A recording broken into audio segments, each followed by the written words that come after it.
What I find so absolutely fundamental and disturbing about the Venezuelan cases, and this is the sort of the assertion of power under the so-called Alien Enemy Act of 1798, is that, back to Thomas Paine. I mean, there is a presumption of due process in this country, that, speaking of things that should not be partisan, that we should all be able to abide. So when Stephen Miller, President Trump's top immigration advisor, is tweeting about how illegal immigrants don't have due process rights, first of all, that's actually not true. Even undocumented immigrants do have due process rights.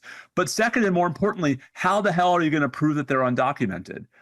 Right? What is to stop the government from arresting me and saying, oh, I don't have any due process rights because I'm a Venezuelan gang member? Right? If I had a second in court, I'd be able to disprove that. But without due process, you can't.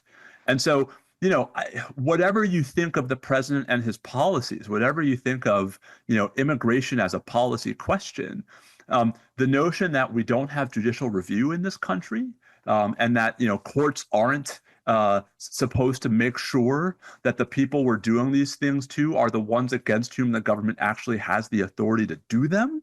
I just, of all of the things that have happened in the last 2.5 months, Robin, that's the one that boggles my mind the most, because me too. Yeah, it's so fundamental that, like, even if you think it's okay to have these severe substantive laws, you got to make sure they're applied to the right people, and that should not be an issue on which there are two sides.